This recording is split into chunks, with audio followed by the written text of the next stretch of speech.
আসসালামু আলাইকুম, স্বাগত জানাচ্ছি আরটিভি সকালের সংবাদে। আপনাদের সঙ্গে আছি আমি মারফি রহমান। এই মুহূর্তে আগারগাঁও আবহাওয়া অফিস থেকে সহকর্মী সাকিবুর রহমান আর কক্সবাজার থেকে সরাসরি যোগ দিচ্ছেন সহকর্মী সাইফুল রহিম শাহিন। সাকিব, ঘূর্ণিঝড়টি এখন কোথায় অবস্থান করছে জানাবেন?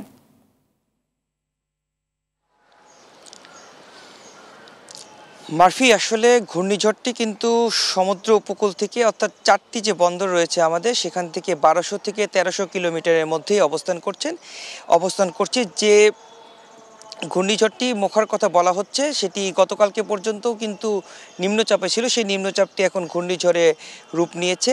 আবহাওয়া অধিদপ্তর থেকে 11টার দিকে একটি বুলেটিন বা তারা একটি সংবাদ সম্মেলন করবে, সেখানে তারা আরও একটু বিস্তারিত জানাবে। যেহেতু এই ঘূর্ণিঝড়টি বিভিন্ন সময় বিভিন্নভাবেই তার গতিবিধি পরিবর্তন করছে কিছু কিছু ক্ষেত্রে, সেজন্য তারা এই বিষয়গুলো পর্যালোচনা করছেন এবং পর্যালোচনা করে আবহাওয়া অধিদপ্তর থেকে সেই বিষয়গুলো জানানো হবে। তবে এখনকার যে বিষয়টি সেটি হচ্ছে 4টি সমুদ্র বন্দরকেই কিন্তু 2 নম্বর হুঁশিয়ারি সংকেত দেখে যেতে বলা হয়েছে। মাছ ধরার যে ট্রলারগুলো রয়েছে তাদেরকে নিরাপদ স্থানে থাকতে বলা হয়েছে, অর্থাৎ উপকূলের পাশাপাশি থাকতে বলা হয়েছে। এছাড়াও ঘূর্ণিঝড় মোখার যে বিষয়টি, কিন্তু কোন জায়গাতে আঘাত হানবে সেই বিষয়টি এখনও কিন্তু নিশ্চিত করে বলেনি আবহাওয়া অধিদপ্তর। তারা যেটি প্রথম দিন থেকে বলে আসছিলেন, ঘূর্ণিঝড়ের যতটা দিন আগাবে ততটাই কিন্তু তার অবস্থান স্পষ্ট হবে, অর্থাৎ আজকে যত বেলা গড়াবে ঘূর্ণিঝড়টি কোন দিকে যাচ্ছে, বাতাসের গতিবেগ কত, কোন উপকূলে আঘাত হানবে সেই বিষয়গুলোই কিন্তু তারা নিশ্চিত করে বলবে। তো এই ছিল আবহাওয়া অধিদপ্তর থেকে আমার কাছে ঘূর্ণিঝড়ের সর্বশেষ। আমাদের আরেক সহকর্মী রয়েছেন কক্সবাজারে, সেখানকার পরিস্থিতি জানাবেন শাহিন। সেখানে কি ধরনের পদক্ষেপ নেওয়া হয়েছে ঘূর্ণিঝড় মোকাবেলার জন্য? সাকিব, ধন্যবাদ। আসলে কক্সবাজারে গত কয়েকদিন ধরে, গত পরশু পর গতকালকেও জেলা প্রশাসনে ঊর্ধ্বতন কর্তৃপক্ষ জানাচ্ছেন, জেলা প্রশাসন সবাই গতকালকে বৈঠক করেছেন, গত পরশু বৈঠক করেছেন। সম্ভাব্য দুর্যোগ মোকাবেলায় ত্রাণ সহায়তা ঘোষণা দিয়েছেন। 10 লক্ষ টাকা, 50 লক্ষ শুষ্ক খাবার ঘোষণা দিয়েছেন এবং জেলা প্রশাসনকে নির্দেশ দিয়েছেন যে উপকূলীয় এলাকাগুলো রয়েছে সেগুলোতে যে সাইক্লোন সেন্টারগুলো রয়েছে সেগুলোকে মজুদ রাখার জন্য। এখন ওই সাইক্লোন সেন্টার যে পরিত্যক্ত ভবনগুলো রয়েছিল সেগুলো পরিষ্কার পরিচ্ছন্ন কাজ চলতেছে গত কয়েকদিন ধরে, এবং আগামী 12 তারিখের মধ্যে যে জমিতে যে ফসল রয়েছে, আমন ফসল, সেগুলো কাটার জন্য নির্দেশ দেওয়া হয়েছে এবং বিসিককে সেগুলো কৃষককে উদ্বুদ্ধ করার জন্য 12 তারিখের মধ্যে যাতে ধানগুলো কেটে গড়ে তোলা হয় সে লক্ষ্যে তাদেরকে নির্দেশ দেওয়া হয়েছে এবং প্রতিটা উপজেলা নির্বাহী কর্মকর্তাগণকে নির্দেশ দেওয়া হয়েছে স্ব উপজেলায় তার দুর্যোগ মোকাবেলা করার জন্য। জেলা প্রশাসন শাহিন মোহাম্মদ ইমরান আমাকে জানিয়েছেন দুর্যোগ মোকাবেলায় তারা সচেষ্ট হবেন এবং যে উপজেলার বিভিন্ন উপজেলার যে 566টি সাইক্লোন সেন্টার রয়েছে সেগুলো তারা প্রস্তুত রেখেছেন এবং তাছাড়া উপকূলের যে স্কুল এবং শিক্ষা প্রতিষ্ঠানগুলো রয়েছে সেগুলো তারা প্রস্তুত রেখেছেন এবং উপকূলের যে এলাকার লোকজন রয়েছে তাদেরকে যথাসময়ে সরিয়ে নেওয়ার জন্য তারা প্রস্তুতি রেখেছেন বলে জানিয়েছেন এবং রেড ক্রিসেন্ট সোসাইটি থেকে শুরু করে স্বেচ্ছাসেবী যে বাহিনীগুলো রয়েছে তাদেরকেও প্রস্তুত রাখা হয়েছে বলে তিনি আমাকে জানিয়েছেন। এটা সাকিব, এটা হচ্ছে আমার কক্সবাজার থেকে সর্বশেষ। ধন্যবাদ আপনাদের সাকিব ও শাহিন। এতক্ষণ আগারগাঁও আবহাওয়া অফিস থেকে জানাচ্ছিলেন সাকিবুর রহমান আর কক্সবাজার থেকে জানাচ্ছিলেন সাইফুর রহিম শাহিন। গাজীপুর সিটি নির্বাচনে মেয়র ও কাউন্সিলর প্রার্থীদের প্রচার চলছে উৎসব মুখর পরিবেশে। পোস্টারে ছেয়ে গেছে নগরীর অলিগলি, প্রতীক পেয়ে শুরু হয়েছে আনুষ্ঠানিক প্রচার। প্রার্থীরা ভোটারদের দাঁড়ে দাঁড়িয়ে গিয়ে বিভিন্ন প্রতিজ্ঞা করছে। নিজেদের পছন্দের প্রার্থীর সমর্থনে মাঠে আছে কর্মীরা। নৌকার প্রার্থী আজমত উল্লাহ খান গাজীপুরের কাউলতিয়া ও সদর এলাকায় প্রচারে বের হবেন আজ। হাতিমার্কা নিয়ে স্বতন্ত্র প্রার্থী শাহনুর ইসলাম রনি কোনাবাড়ি এলাকায় এবং সাবেক মেয়র জাহাঙ্গীর আলমের মা জায়েদা খাতুন প্রচার চালাবেন পুবাইলের কালীগঞ্জে। অন্যান্য প্রার্থীরাও তাদের নিজেদের পরিকল্পনা অনুসারে বিভিন্ন এলাকা অনুযায়ী প্রচার চালাবেন। এ বিষয়ে আরো জানাতে গাজীপুরের টঙ্গী থেকে সরাসরি যোগ দিচ্ছেন সহকর্মী তরিকুল ইসলাম তারেক। প্রার্থীদের প্রচারের বিষয়ে সবশেষ কি তথ্য আছে আপনার কাছে জানাবেন?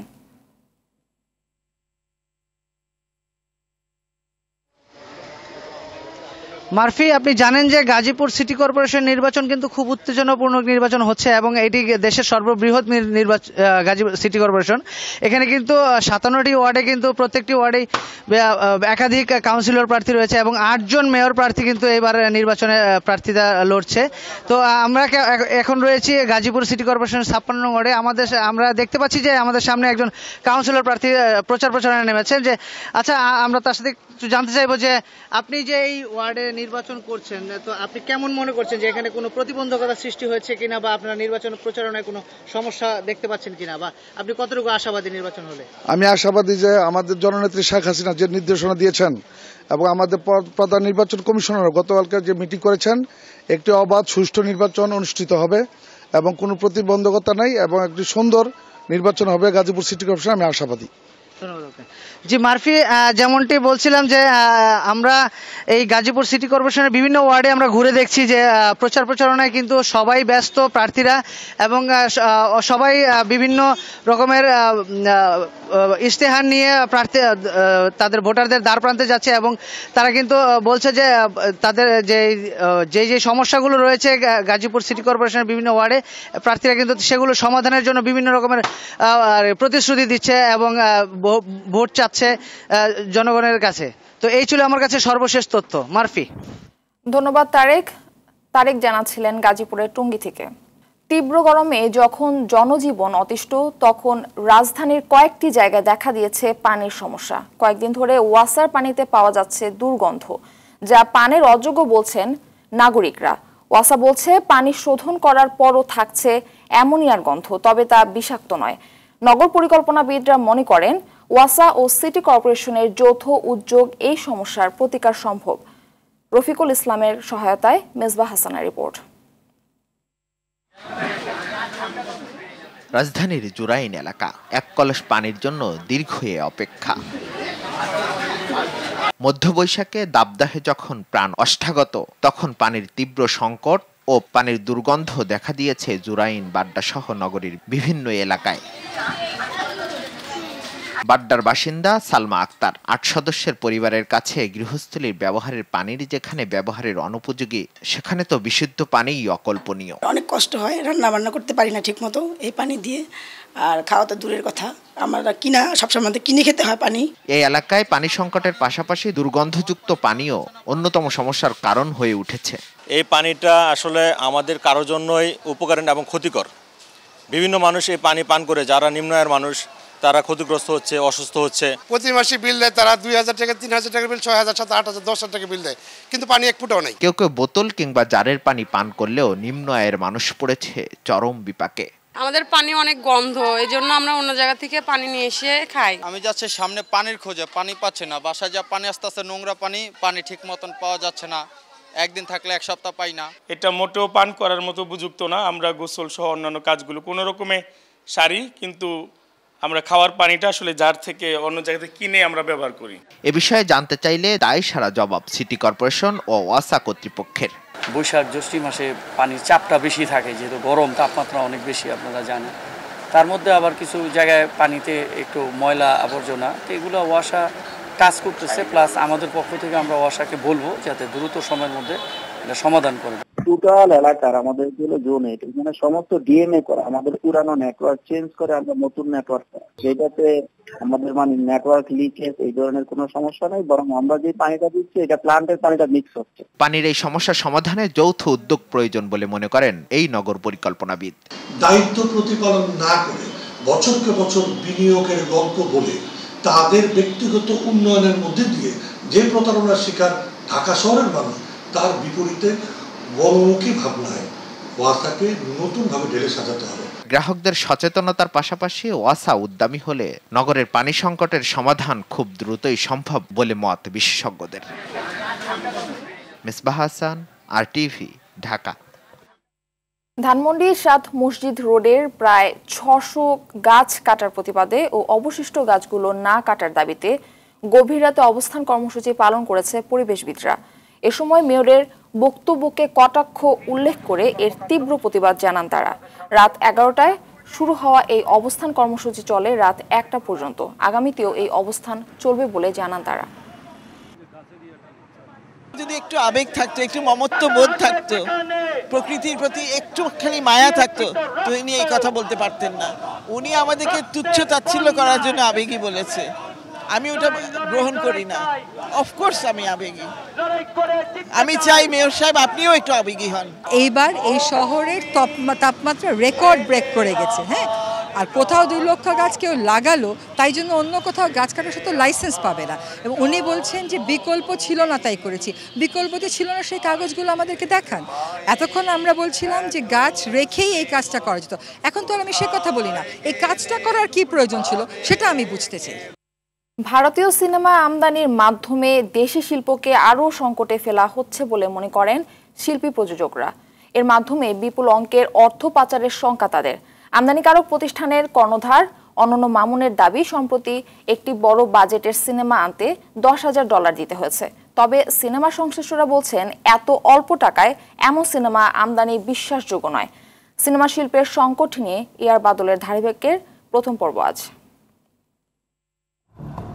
ই-টিকিটিং সহ কয়েকটি শর্তে চলতি মাসেই দেশের সিনেমা হলে ভারতীয় বিগ বাজেটের সিনেমা চালানোর জন্য প্রস্তুতি শেষ করেছে অ্যাকশন কার্ট নামের দেশি আমদানিকারক প্রতিষ্ঠান। সব মিলিয়ে হয়তোবা সিনেপ্লেক্স আমাদের এখন 7টা 9টার মতো, মানে 38 বা 39। আমদানিকারক প্রতিষ্ঠানটির কর্ণধার জানান, 2019 সালে বাংলাদেশ থেকে পাঙ্কু জামাই সিনেমা পাঠানো হয়েছিল, কিন্তু তার পরিবর্তে ভারতের বিনিশুত ওই সিনেমাটি সে সময় আসেনি। এখন সাপটা চুক্তির মাধ্যমে সুযোগ তৈরি হওয়ায় ভারতের নতুন সিনেমা আনা হচ্ছে। আসলে এখানে একটা মিসকমিউনিকেশন হচ্ছে সবার সাথে। সবাই মনে করতেছে পাঠানোর জন্য পাঙ্কু জামাই পাঠানো হয়েছিল, ব্যাপারটা এরকম না। আসলে 2019 সালের শেষের দিকে, তখন পাঙ্কু জামাই যখন হিট হয়েছিল, তখন আমরা এই ছবিটা পাঠিয়েছিলাম। তখন আমাদের একটা ছবি আনার কথা ছিল বিনিশুত। তখন ওই ছবিটা ইম্পোর্ট করার পর আর কোনো ছবি আনা হয়নি। নিয়মটা হচ্ছে আপনি একটা ছবি যখন পাঠায় রাখছেন, বা আজকে পাঠান বা কালকে পাঠান, একটা ছবি পাঠালে সেখানে এগেইনস্টে একটা ছবি আপনি আনতে পারবেন। তো সেই সময় তো 19 সালে তো ওখানে ওটা রিলিজ হয়েছিল। তো এখন সেই শর্তে আমি একটা ছবি পাবো, ওইটার এগেইনস্টে একটা ছবি আসতেছে। কত ডলার দিতে হচ্ছে? এটা $10,000 আসতেছে। একবারে কিনে নাও আপনার কাছ থেকে, আমি আমার দেশের ডিস্ট্রিবিউশন কিনে নিলাম, সো আপনাকে আমি অ্যামাউন্ট পে করলাম। এটা 6 মান্থ 1 ইয়ার এরকম হয়। এ ঘটনায় ক্ষুব্ধ চলচ্চিত্র সংশ্লিষ্টরা। পরিচালক প্রযোজক মন্তাজুর রহমান আকবর বলেন, দেশি সিনেমা পাইরেসি আর অশ্লীলতার কারণে আগেই ধ্বংস করেছে একটি চক্র। এখন ভারতের সিনেমা আমদানির মাধ্যমে তাকে চিরস্থায়ী রূপ দেওয়ার পাঁয়তারা চলছে। তার মানে এটা চক্রান্ত। ডলার দিয়ে তো আনতে হবে, পাঠান। কারণ পাঠান কত লক্ষ না কত হাজার ডলারের হয়েছে। দেখা গেল ওই নর্মাল যে ডলার যদি $1 লক্ষ হয়, তাহলে সেটা তো দেখা গেল ওভার ইনভয়েস আন্ডার ইনভয়েসের সিস্টেম আছে। দেখা গেল ওই 1/3 টাকা দেখাইছে। তো এগুলো দামি দামি ছবি আনলে তো আমাদের গভর্নমেন্টের যারা অফিসার তারা কি বুঝবে না? যারাই পরিকল্পনা করছে এটা আত্মঘাতী। এটা আমাদের আত্মঘাতী ঠিক না, ইন্ডাস্ট্রিকে ধ্বংস করার চক্রান্ত, আর কিছু না। চলচ্চিত্র শিল্পী সমিতির সভাপতি ইলিয়াস কাঞ্চন মনে করেন, ভারতীয় সিনেমা আমদানির সিদ্ধান্ত দেশি শিল্পের কফিনে শেষ পেরেক ঠোকার শামিল। কেউ বলতে পারে যে লাস্ট পেরেক অলরেডি চলচ্চিত্রের মধ্যে মারাই হয়ে গেছে। 65টা সিনেমা হল, এই যে বললাম না যে যারা কষ্ট করে ছবিগুলো বানাইছে তাদের যত ভালো ছবি হোক তারা তার টাকা তুলে আনতে পারবে। আর বাদল, RTV, ঢাকা। কারণ আমরা দেশকে ভালোবাসি না। বঙ্গবন্ধু মৎস্য হেরিটেজ ও প্রাকৃতিক মৎস্য প্রজনন ক্ষেত্র হালদা নদীতে মা মাছের প্রজনন মৌসুমে পানিতে লবণাক্ততা বেড়ে চলেছে, ফলে হুমকির মুখে পড়েছে হালদা জীববৈচিত্র্য। নদীর লবণ পানির কারণে এবার মাছের ডিম সংগ্রহ করা যাবে কিনা তা নিয়ে চিন্তায় মৎস্যজীবীরা। ডিম ছাড়ায় ভরা মৌসুমে নদীর পানিতে লবণাক্ততার পরিমাণ বাড়ায় উদ্বিগ্ন বিশেষজ্ঞরা। চট্টগ্রাম প্রতিনিধি AKM নাজিমের তথ্যচিত্রে দাউদ হাসানের রিপোর্ট, ক্যামেরায় ছিলেন ইমু খান। তাপমাত্রা বেশি, বৃষ্টির দেখা নেই। জোয়ারে সাগরের লবণাক্ত পানি প্রবেশ করছে নদীতে, মিঠা পানির সঙ্গে মিশে যাচ্ছে নোনা পানি। এই কারণে হুমকির মুখে পড়েছে দেশের একমাত্র প্রাকৃতিক মৎস্য প্রজনন ক্ষেত্র হালদা নদীর জীববৈচিত্র্য। বছরের এপ্রিল মাস থেকে শুরু হয় কার্প জাতীয় মাছের প্রজনন মৌসুম, কিন্তু চলতি মৌসুমে বৃষ্টি না হওয়ায় বেড়েছে বায়ুমণ্ডলের তাপমাত্রা। ফলে কাপ্তাই হ্রদে পানির স্তর নেমে যাওয়ায় কর্ণফুলী নদীতে কমেছে পানি প্রবাহ। এর প্রভাবে জোয়ারের সময় কর্ণফুলী নদীর লবণাক্ত পানি প্রবেশ করছে হালদায়। এই অবস্থায় ডিম ছাড়ার ভরা মৌসুমে জেলেদের কপালে চিন্তার ভাঁজ। কিছু কিছু মাছ যেগুলো আমাদের নদীতে আশ্রয় থাকে, ওইগুলা তো আমাদের নদীতে আছে। যেগুলা বাহির থেকে বড় নদী থেকে আসে, ওই মা মাছগুলা এখন এই বৃষ্টিপাত না হওয়ার কারণে ওইগুলা এখনো আসে নাই। প্রচুর গরম এবং হালদার পানিতে লবণাক্ততার পরিমাণ বাড়ে যাওয়া, এখনো পর্যন্ত ওই ঝড় বৃষ্টি হয় নাই, পাহাড়ে ডললাম নেই। বৃষ্টি না হওয়ার কারণে আমরা এখন চিন্তিত আছি। প্রকৃতির বিভিন্ন রূপের কারণে হালদায় কার্প জাতীয় মা মাছ ডিম ছাড়ার অনুকূল পরিবেশ না থাকায় চিন্তিত গবেষকরাও। হালদা নদীতে বর্তমানে যেটা হচ্ছে মা মাছের ডিম ছাড়ার অনুকূল পরিবেশ নেই। এটার অন্যতম কারণ হচ্ছে জলবায়ু পরিবর্তনের ফলে কিন্তু আমরা বর্তমানে দেখতেছি আপনার বায়ুমণ্ডলের তাপমাত্রা কিন্তু অনেক বেড়ে গেছে। তো সেজন্য এটার অন্যতম আরেকটা ক্ষতিকারক প্রভাব হচ্ছে এর ফলে কাপ্তাই হ্রদে কিন্তু পানির পরিমাণ কিন্তু কমে গেছে। এদিকে মাছের ডিম ছাড়ার মৌসুমে জেলেরা যেন মাছ শিকার না করতে পারে সেজন্য প্রশাসন কঠোর অবস্থানে আছে। অল্প সংখ্যক মানুষ যারা জাল দিয়ে মাছ শিকার করার চেষ্টা করেন তাদেরকে এই যে সময়টি আছে ডিম ছাড়ার মৌসুম, এই সময়টিতে আমরা খুব কঠোর যে আমরা কোনোভাবেই তাদেরকে নামতে দিব না এবং তা আমরা দিচ্ছি না। পরিবেশ অনুকূলে থাকলে জুনের প্রথম সপ্তাহে হালদায় মাছের ডিম ছাড়ার সম্ভাবনা রয়েছে। দাউদ হাসান, RTV। আবারও আন্তর্জাতিক সংবাদ। ফিলিস্তিনের অধিকৃত গাজায় হামলা অব্যাহত রেখেছে ইসরায়েলি বাহিনী। এতে 5 নারী ও 5 শিশু সহ অন্তত 24 ফিলিস্তিনি নিহত হয়েছে। আহত হয়েছে আরও অর্ধশতাধিক। বৃহস্পতিবার ভোরে ফিলিস্তিনের সশস্ত্র গোষ্ঠী ইসলামিক জিহাদের জ্যেষ্ঠ নেতাদের লক্ষ্য করে ইসরায়েলি বাহিনী নতুন করে হামলা চালায়। এর মধ্যে 400টির বেশি রকেট নিক্ষেপ করেছে ইসরায়েলি সেনারা। জাতিসংঘ মহাসচিব অ্যান্তনিও গুতেরেস নারী ও শিশুদের প্রাণহানির ঘটনায় নিন্দা জানিয়েছেন। এটি অগ্রহণযোগ্য এবং অবিলম্বে হামলা বন্ধ করা উচিত বলে মন্তব্য করেন তিনি।